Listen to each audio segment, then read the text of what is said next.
Everyone, please welcome Sarah Brightman.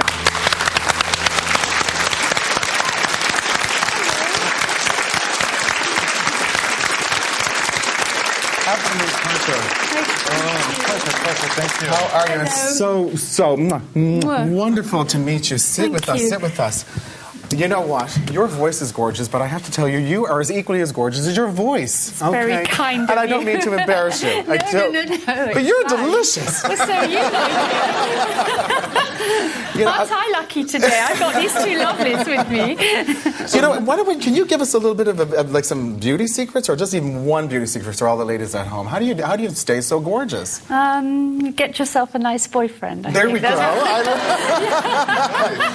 What's that little color in your cheeks? Probably why I'm late today. I love it. You heard it here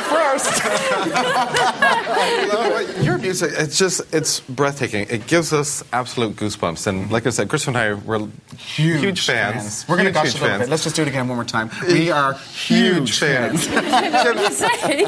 And can you give us, I don't know, this is like awfully cold to say, can you give us a little warm-up of how you get ready, I guess, when you start singing? Would you mind doing that, or is that a little uncomfortable for you? Actually, I was up really early this morning singing. I think I was starting my scales at 7 o'clock in the hotel, and I woke everybody up. I wish I was there. I would have a little concert right there. I know. I'm not sure the next door neighbours did, but anyway. Yeah, I was singing Lucia at 7 in the morning, and I don't think it was much fun for them. But no, I won't sing now because I'm a bit husky. Okay, I don't want to give you a bad impression. Okay, absolutely. Another thing we wanted to ask you as well, you've been on the stage for so many years, and apparently you still get stage fright. Is that true? Is that true? Well, yes, because actually, the longer you go on and the more you have a career, you know more of all the things that can go wrong. So you kind of got a shoulder of all what can go wrong. But of course, once you get out there, you realise that you're really experienced and you just get on with it. But that before, yes. Yeah. I mean, it is.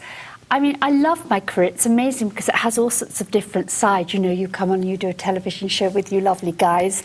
And then in this beautiful home, I have to say you've got the most beautiful house. I bet it's one of the nice. It is. It's one of the nicest sets I've been. That's really lovely. lovely. What an honour. Thank you for inviting me here. Thank you. And yes, and on the other hand, you know, you're doing the television shows all over the world. You're travelling to all these different countries and discovering and enjoying all the different cultures there. And also all these big concerts I do in these arenas, and sometimes you're doing clubs. You're doing everything. So it's you actually get to a point where you feel, okay, I'm just going to get on there and do it and enjoy the audience and enjoy the music. And I've kind of got to that point in my career where that's how I feel. And I'm actually really enjoying myself now because I didn't for a long time. Actually, there was a quote that you said in the past. I always used to be looking for answers. Today, I know there are only questions, so I just live. I love that. Right. What did you mean? What were you thinking? I don't know. Oh, you don't remember? Sarah, I have to tell you, I did. You know what? I must have had a tequila in Mexico or something. And I was actually at the table next to you, and I overheard that. I think that was Stephen's quote. Anyway. It sounds very esoteric there. But it's great. Because I'm really down to earth and practical, so it must have been a drinky day or something. A drinky day. I like that, a drinky day. Well, that's all good. You know what? But you were even something that we read that you visualize a feather in your mind before you go on stage. That was when I was actually working with a particular vocal coach at that time, and I think we were trying to get the voice forward in a particular way. It all sounds very boring and technical here, but it's also singers. Not when you say it.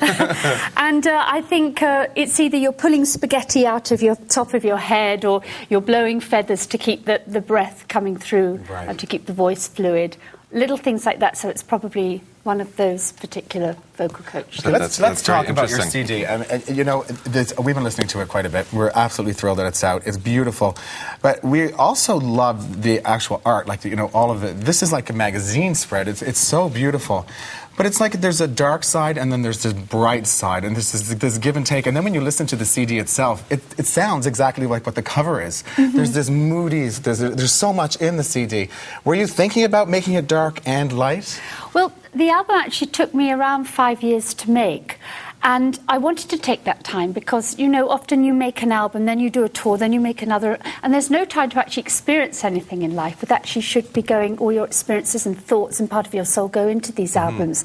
So I took this time, and it was very interesting over that period of time how I changed and how different, sometimes darker experiences, not so positive experiences came into my life. And so I decided to make it a little bit more like our real lives, which has the negative and the positive, the dark, the evil, the bright, the dark, and came up with these visuals. And as you see at the front, she's running away.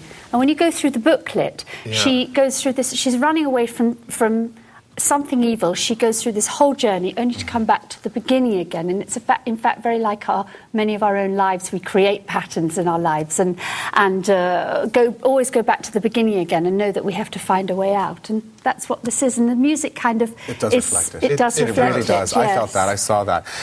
You can't help but talk about you and the inspiration. You know, Andrew Lloyd Webber and being a part of that and being a muse. I inspired him, my dear. It's one of the big. That's it. You were his muse. You were his. You know, this was created around you and became one of the biggest, you know, of all time. I mean, how does that, to this day, do you still feel proud of that moment in that time? No, you know, he's one of the most talented people I know. He's talented in all sorts of different directions. Some you wouldn't even know about. So he has certain hobbies that he's brilliant at, and maybe no one will know, but he's a brilliant man.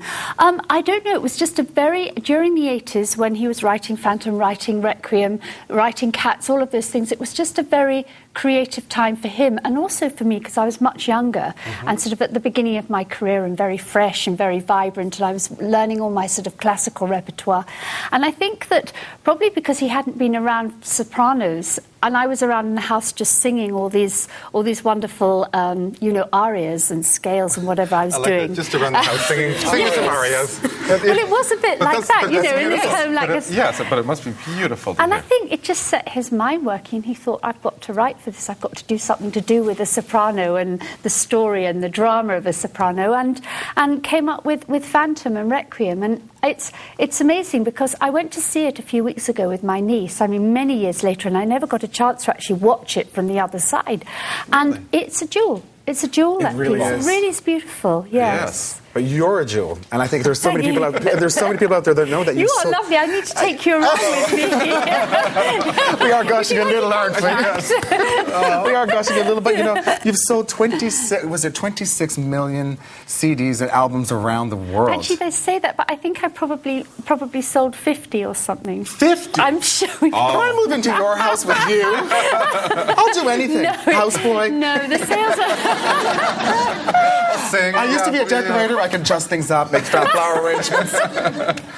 Well, you've been absolutely wonderful. We got to say thank you so much. And everyone in the audience today is going home with Sarah's new CD called Symphony. Wonderful audience. Sarah, thank you so much for taking the time and coming in. You're absolutely gorgeous. Absolute honor. Thank you so much. I need to get a little love. I don't care. Come on. Give me a little love.